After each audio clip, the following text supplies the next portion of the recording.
귀한 찬양 감사합니다. 오늘 하나님께서 이 시간 우리에게 주시는 말씀은 고린도전서 15장 50절 말씀입니다.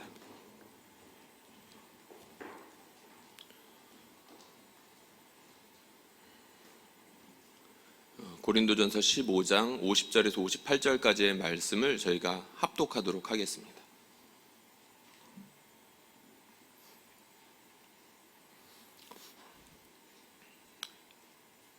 같이 읽겠습니다. 고린도전서 15장 50절에서 58절까지입니다. 화면 보여주시고요.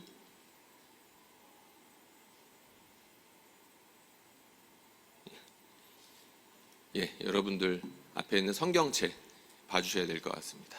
50절에서 58절까지 읽도록 하겠습니다. 시작.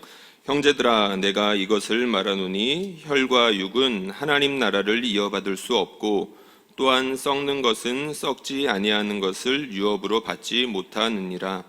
보라, 내가 너희에게 비밀을 말하노니 우리가 다 잠잘 것이 아니요 마지막 나팔의 순식간에 홀연히 다 변화되리니 나팔 소리가 나매 죽은 자들이 썩지 아니할 것으로 다시 살아나고 우리도 변화되리라. 이 썩을 것이 반드시 썩지 아니할 것을 입겠고 이 죽을 것이 죽지 아니함을 입으리로다. 이 썩을 것이 썩지 아니함을 입고 이 죽을 것이 죽지 아니함을 입을 때에는 사망을 삼키고 이기리라고 기록된 말씀이 이루어지리라. 사망아, 너의 승리가 어디 있느냐? 사망아, 내가 쏘는 것이 어디 있느냐? 사망이 쏘는 것은 죄요, 죄의 권능은 율법이라. 우리 주 예수 그리스도로 말미암아 우리에게 승리를 주시는 하나님께 감사하노니 그러므로 내 사랑하는 형제들아, 견실하며 흔들리지 말고 항상 주의 일에 더욱 힘쓰는 자들이 되라. 이는 너희 수고가 주 안에서 헛되지 않은 줄 알미라. 아멘.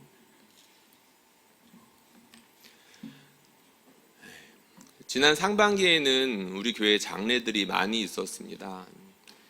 그동안 수년 동안 이렇게 질병 치료를 하시다가 나이가 이렇게 많지 않으신데도 돌아가신 분들이 몇 분 계셨고, 그리고 나이가 지극히 다 차서 노안으로 혹은 숙환으로 돌아가신 시니어 어르신들도 계셨습니다.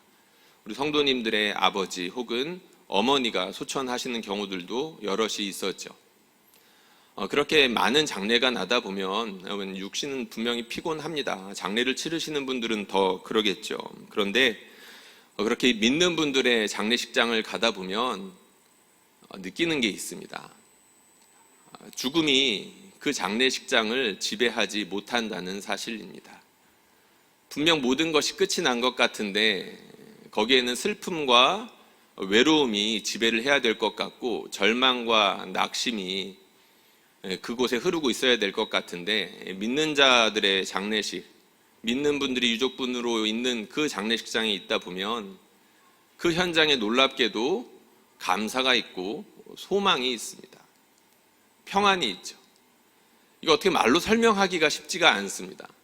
설명할 수 있다고 하더라도 그것을 논리적으로 설명하는 순간 그 평안함과 감사가 어떻게 제대로 설명이 될 수 있을지 의아하기도 합니다. 우리는 그 이유를 알고 있죠. 오늘 말씀 제목이 죽음을 이긴다는 것은 이라는 뜻입니다. 예수님께서 죽음에서 이기셨기 때문에 우리가 그 장례식에서도 죽음을 목도하는 현장 가운데에서도 평안할 수 있죠. 여러분들 믿으십니까? 우리가 죽음 가운데에서도 정말 우리를 두렵게 할 수 있는 끝판왕이라고 할 수 있는 게 죽음인데 그 앞에서도 우리는 평안할 수 있습니다. 좀 더 정확히 말하면 하나님께서 우리를 평안하게 해주시고 감사할 수 있게 해주시고 모든 것이 끝난 것 같지만 영원한 미래를 바라보게 하시면서 소망이 정말 넘치도록 해주시는 분이 우리와 함께 계십니다. 이 시간에는 죽음을 이긴다는 것, 우리가 알지만 조금 더 자세하게 말씀을 통해서 확인해 보려고 하는데 저와 여러분들에게 우리 하나님께서 은혜 주시기를 소망합니다. 이 세상에는 확실한 게 있습니다. 확실한 게 있다면 태어난 사람들은 다 죽는다는 겁니다. 한 명도 열애가 없습니다. 열애되고 싶었던 사람들은 몇이 있었죠. 나는 죽지 않을 거야 라고 했던 사람들이 여럿이 있었습니다. 그 중에서 유명한 사람 있죠. 진시황. 중국 분열되어 있던 중국을 통일했던 사람입니다. 굉장히 큰 업적이죠. 주전 3세기쯤 될 겁니다. 그렇게 춘추전국으로 이렇게 흩어져 있던 나라를 통일했던 사람이었고, 아마도 알려져 있기로는 세계에서 최초로 역사 가운데 황제라는 칭호를 받은 사람으로 알려져 있습니다. 그런데 그 사람이 유명한 점이 또 있습니다. 그게 무엇이냐면 바로 영생에 대한 집착이었습니다. 불로초 들어보셨겠죠. 저도 그 정도만 알고 있습니다. 이번에 설교를 준비하면서 좀 찾아보는데 그것을 얻기 위해서 참 많은 돈을 썼고 많은 사람들이 수고했다고 나와 있었습니다. 그 사람이 영생에 집착한다는 것을 많은 사람들이 듣고 진시황을 속여서 어떻게라도 돈을 조금이라도 빼먹으려고 사기치는 사람들도 그렇게 많았다고 하더라고요. 그렇게 자꾸 당하다 보니까 이 사람들이 나를 죽일 수도 있겠다라는 생각이 두려워서 함부로 불로초에 대해서 말하지 못하고 사기치지 못하게끔 엄벌로 다스리기도 했다고 하네요.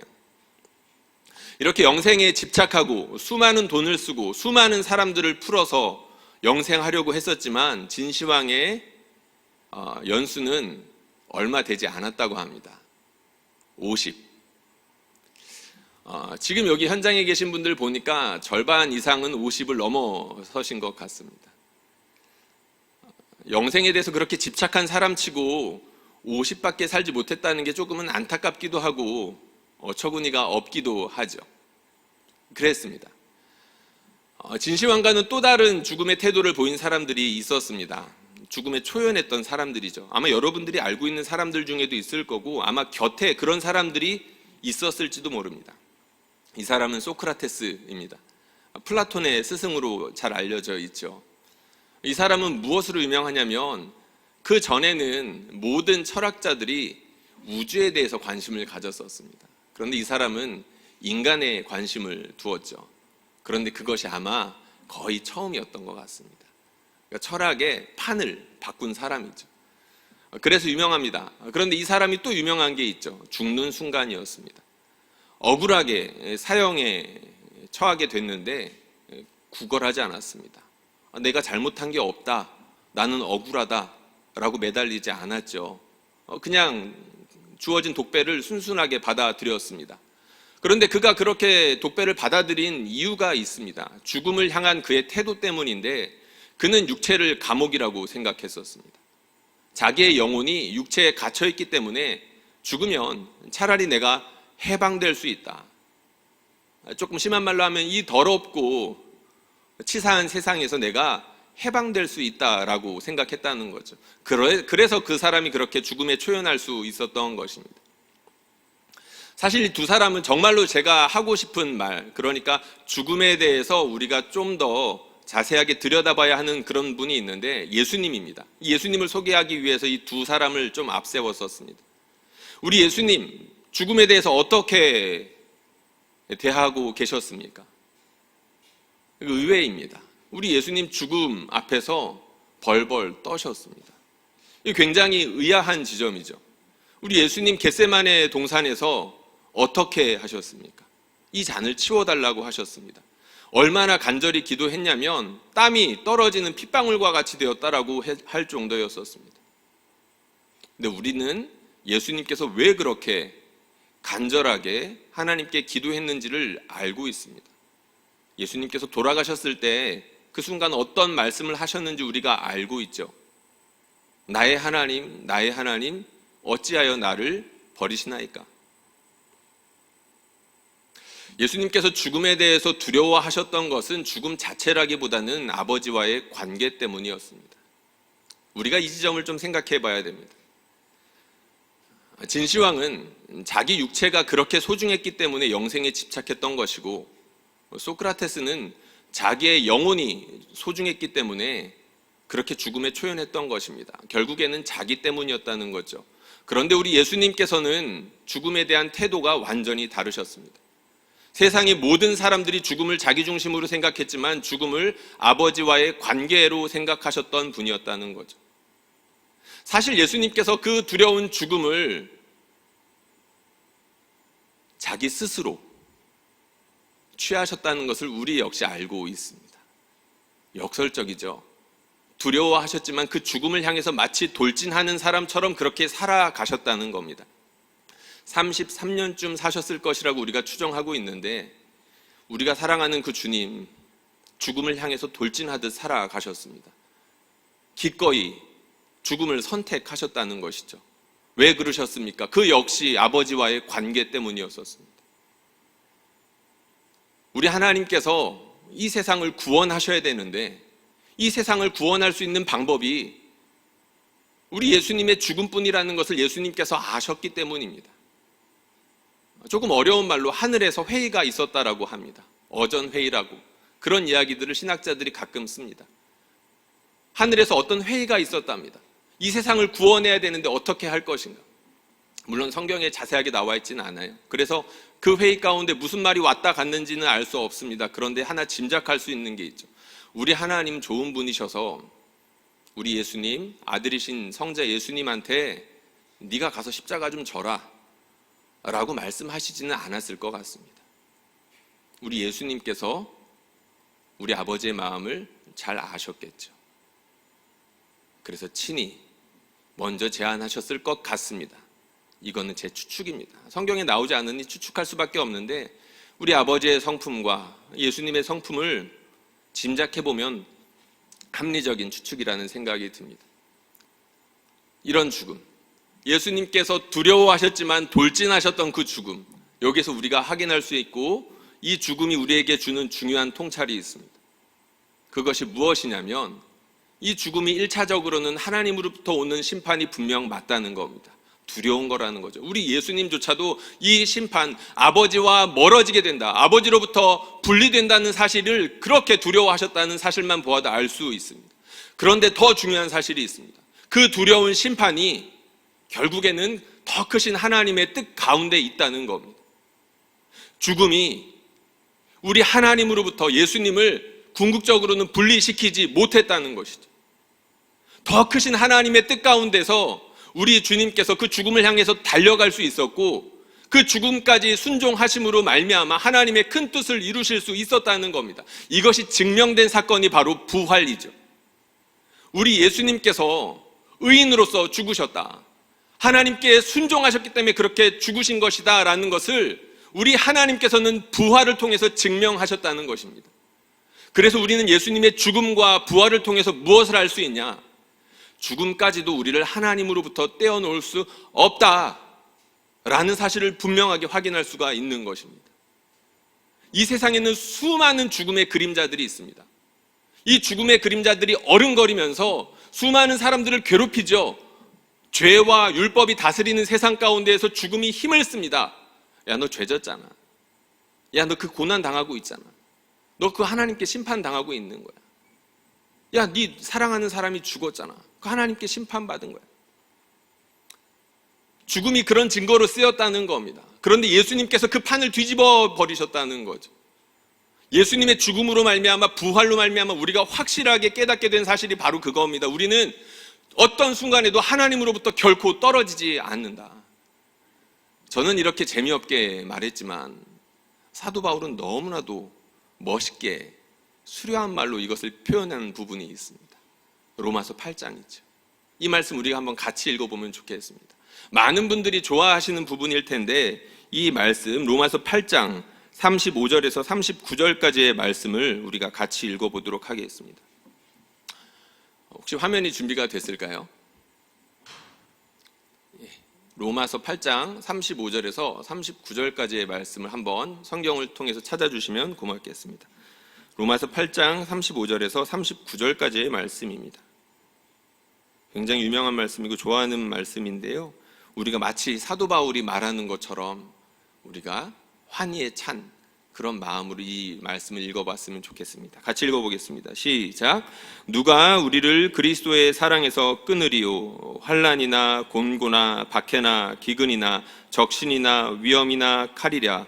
기록된 바 우리가 종일 주를 위하여 죽임을 당하게 되며 도살당할 양같이 여김을 받았나이다 함과 같으니라. 그러나 이 모든 일에 우리를 사랑하시는 이로 말미암아 우리가 넉넉히 이기느니라. 내가 확신하노니 사망이나 생명이나 천사들이나 권세자들이나 현재일이나 장래일이나 능력이나 높음이나 깊음이나 다른 어떤 피조물이라도 우리를 우리 주 그리스도 예수 안에 있는 하나님의 사랑에서 끊을 수 없으리라. 아멘.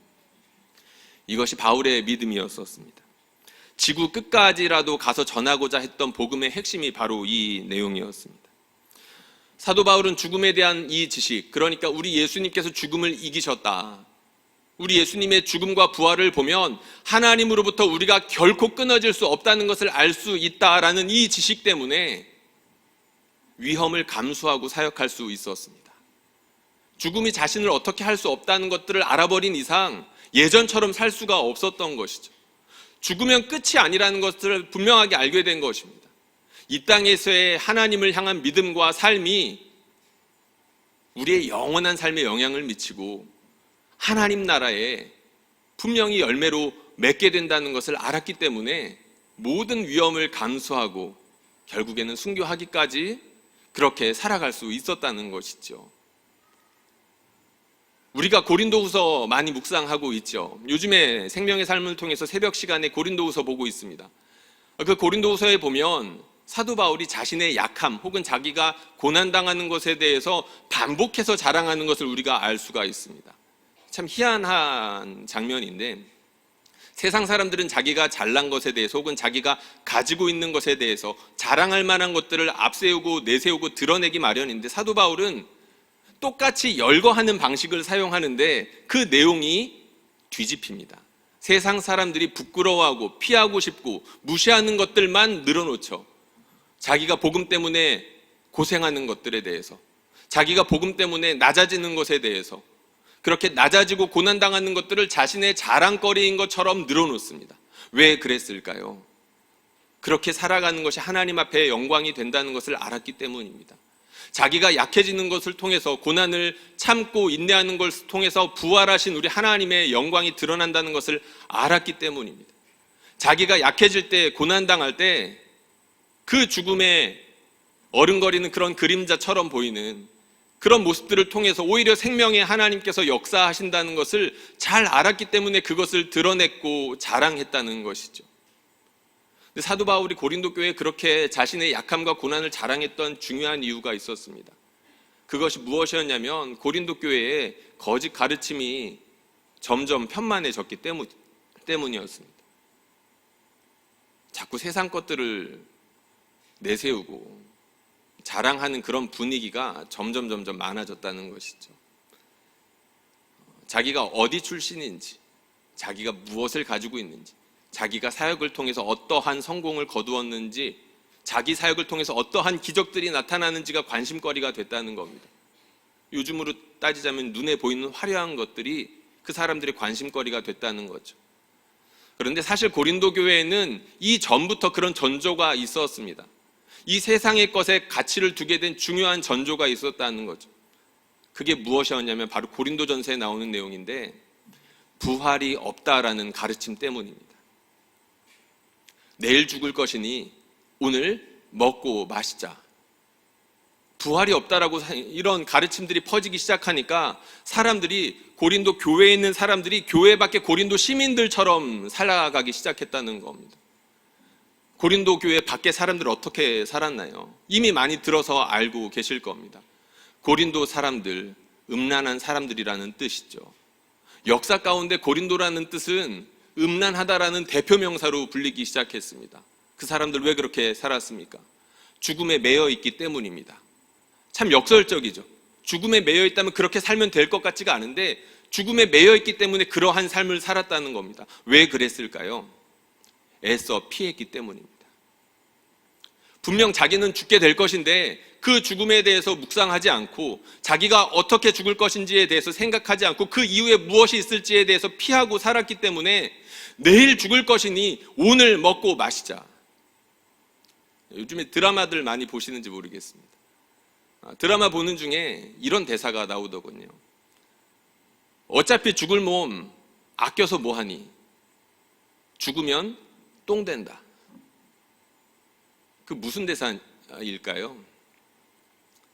우리가 충분히 짐작할 수 있는 그런 맥락입니다.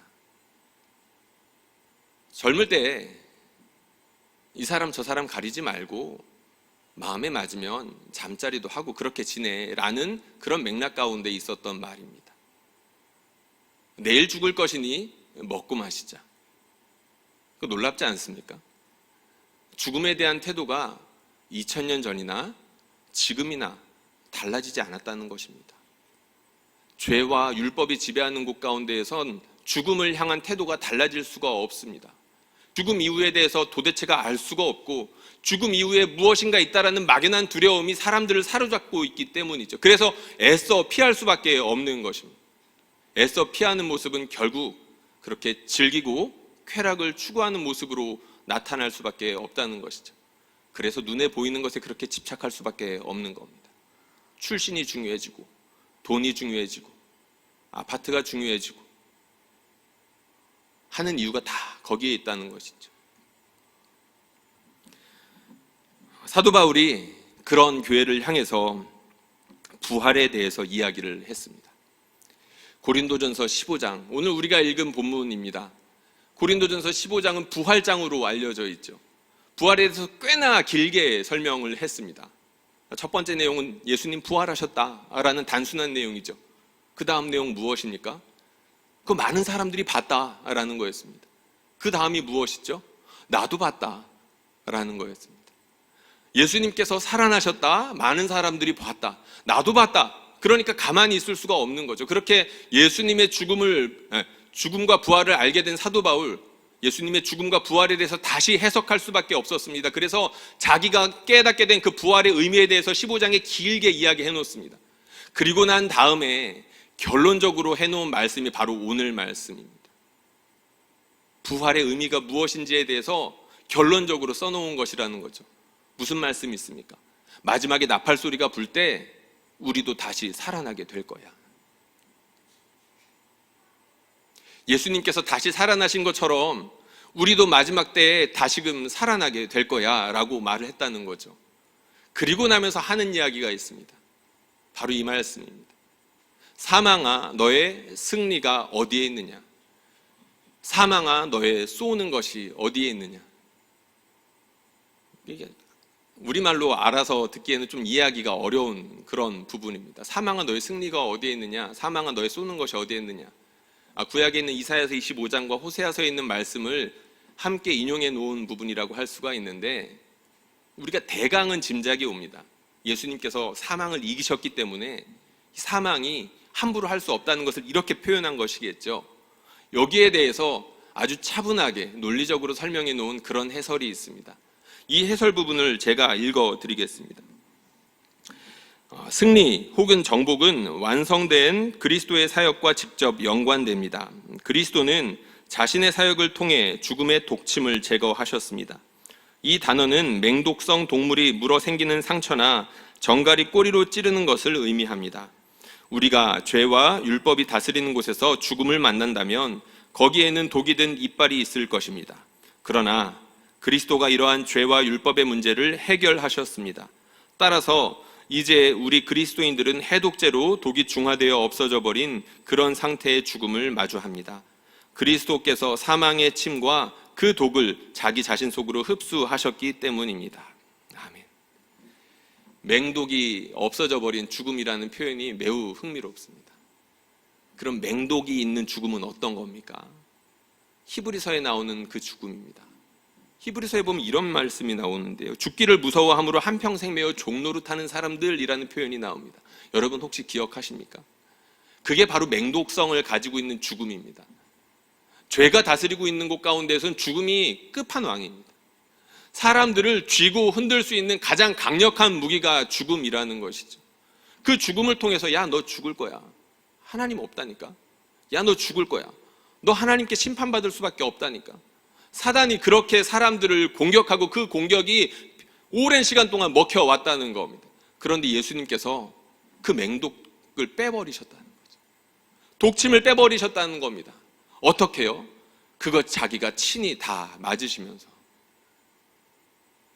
말벌이 그 강력한 독을 가지고 있는 침을 계속해서 쏘아대는데 그 우리 예수님께서 친히 그거 다 맞으셔가지고 더 이상 독이 없는 죽음이 우리 앞에 놓여져 있다는 겁니다.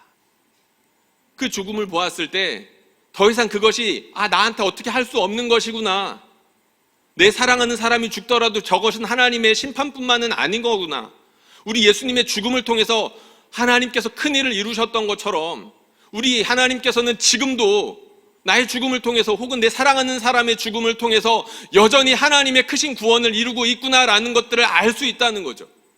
죽음조차도 이러할진데, 죽음까지도 이렇게 우리가 이해할 수 있을진데 다른 고난들은 어떠하겠습니까? 죽음 앞에서 우리가 당당할 수 있다면 다른 고난까지라도 넉넉하게 이길 수 있는 것은 당연한 논리적 결과 아니겠습니까? 그래서 사도 바울이 57절에서 이어서 이런 말씀을 합니다. 오늘 말씀 57절에 이런 말씀이 있는데요, 제가 읽어보겠습니다. 우리 주 예수 그리스도로 말미암아 우리에게 승리를 주시는 하나님께 감사하노니. 아멘. 사실 여기에 제가 밑줄을 치려고 했는데 밑줄을 치지 못했습니다. 그리고 영어 성경 본문도 같이 인용해 놓았죠. 평소에 잘 하지 않는 행동인데 이 방법이 아니고선 설명할 방법을 찾을 수가 없어서 이렇게까지 했습니다. 말씀해 보면 우리에게 승리를 주시는 하나님이라는 표현이 나오죠. 주신다라고 나와 있습니다. 우리말로는 이게 사실 분간이 안 됩니다. 과거에 주셨다는 건지 미래에 주실 거라는 건지 지금 주고 계신다는 건지 사실 분간이 잘 안 되죠.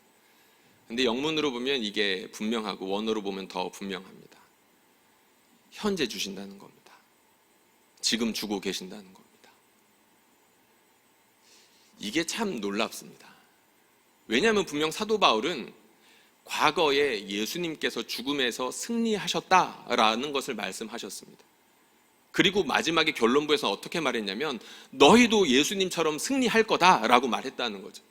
과거에 승리하셨다, 미래에 너희가 승리할 것이다. 근데 초점은 어디에 가 있습니까? 현재에 있는 겁니다. 우리 예수님의 죽음이 장차 마지막 때 예수님께서 오실 그때에 우리가 영광스럽게 부활할 것이다 라는 것을 보장하는 것에서 그치는 게 아니라 힘들고 고난받고 여러 가지 온갖 문제로 둘러싸여 있고 죽음의 그림자가 모든 사람들을 덮치고 있는 것 같은 이 세상 가운데에서 신자들이 살아가야 되는데 그 가운데에서 우리 하나님께서 그 승리를 친히 계속해서 전해주고 계신다는 것이죠. 이게 무슨 의미겠습니까? 58절이 그것을 해설해 주는 겁니다. 탁월한 해설이고 58절이 탁월한 적용이라고 할 수 있는데 58절 말씀 제가 읽어보겠습니다. 그러므로 내 사랑하는 형제들아 견실하며 흔들리지 말고 항상 주의 일에 더욱 힘쓰는 자들이 되라. 이는 너희 수고가 주 안에서 헛되지 않은 줄 알미라. 아멘. 우리가 항상 견실하며 흔들리지 않고 하나님을 예배할 수 있고 다른 사람들을 신실하게 섬길 수 있도록 끊임없이 승리를 주고 계신다는 겁니다. 승리를 주신다는 것, 우리가 사도 바울의 다른 말들을 다 표현해서 우리가 짐작해보면 성령 부어주신다는 겁니다. 성령 부어주시면서 은혜 주시면서 우리가 그렇게 주님의 뜻대로 하나님 예배할 수 있도록 붙들어 주시고 그 힘든 상황 가운데에서도 자기의 숨이 정말 꼴깍꼴깍 넘어가는 그 순간 가운데서도 우리 예수님처럼 저들이 무슨 일을 하는지 알지 못합니다. 용서해 주십시오 라고 할 수 있는 힘과 믿음이 생겨난다는 거죠. 그거 어디서부터 온다고요? 승리를 주시는 우리 하나님, 과거에 2000년 전에 우리 주님을 부활시켜 주신, 다시 살려주신 우리 하나님께서, 그리고 예수님께서 다시 오실 그날이 우리도 다시 일으켜 주실 그 하나님께서 지금도 그렇게 우리를 승리하며 살아갈 수 있도록 우리를 붙들어 주신다는 것이죠.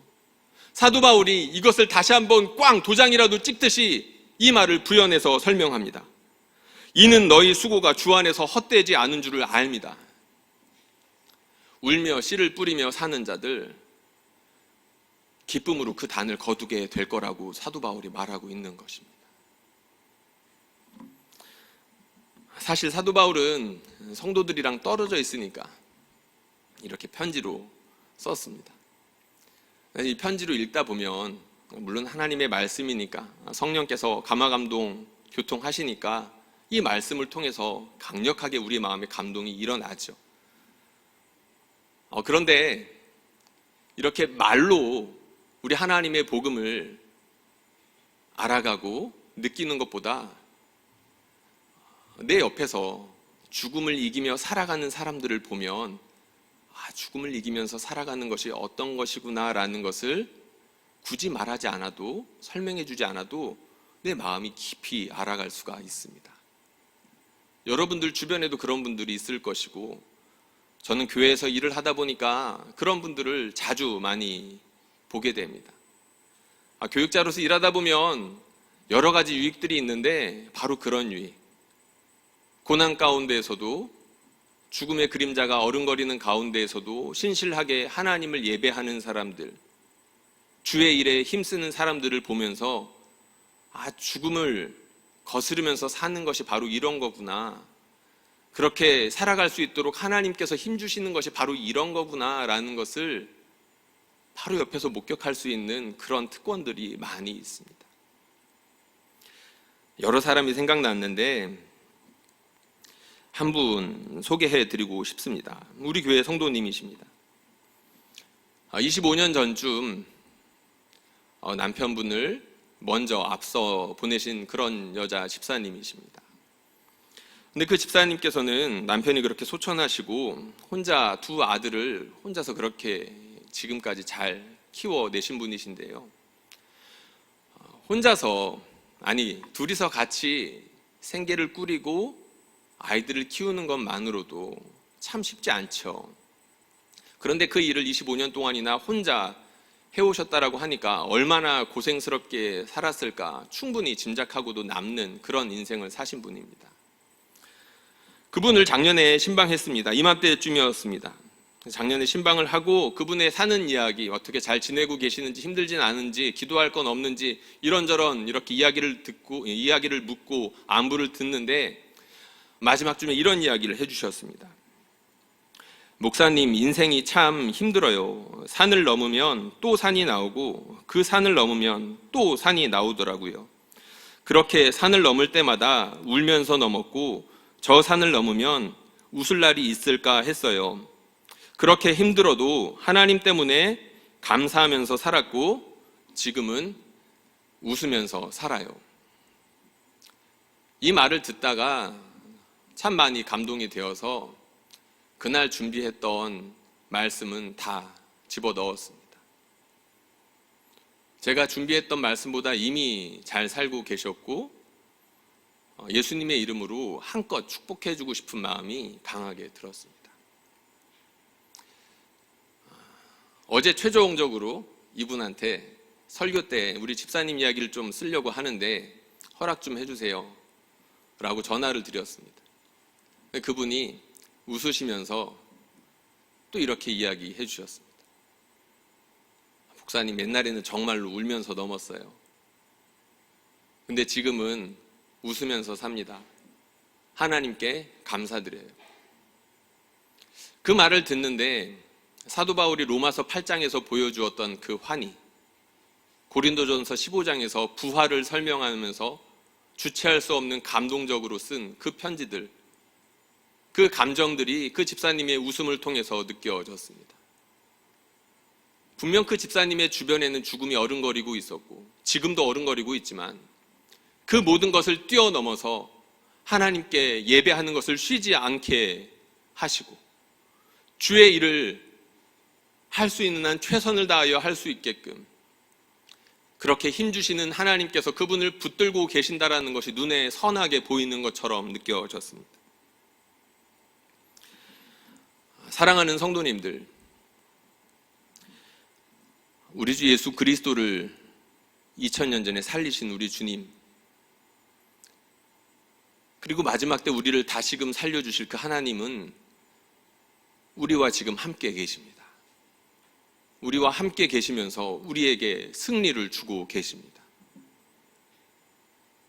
이 세상에서 갑자기 죽음의 그림자가 닥쳐와서 하나님 없어라고 속삭이면 꺼지라고 하십시오. 아니면 그냥 그 죽음을 껴안으십시오. 죽음은 죽음을 두려워하는 사람한테나 맹독이 있는 겁니다. 우리 주 예수 그리스도로 말미암아 우리에게 승리를 주시는 하나님께 감사하는 사람으로 사시기를 주님의 이름으로 축원드립니다. 제가 기도하겠습니다.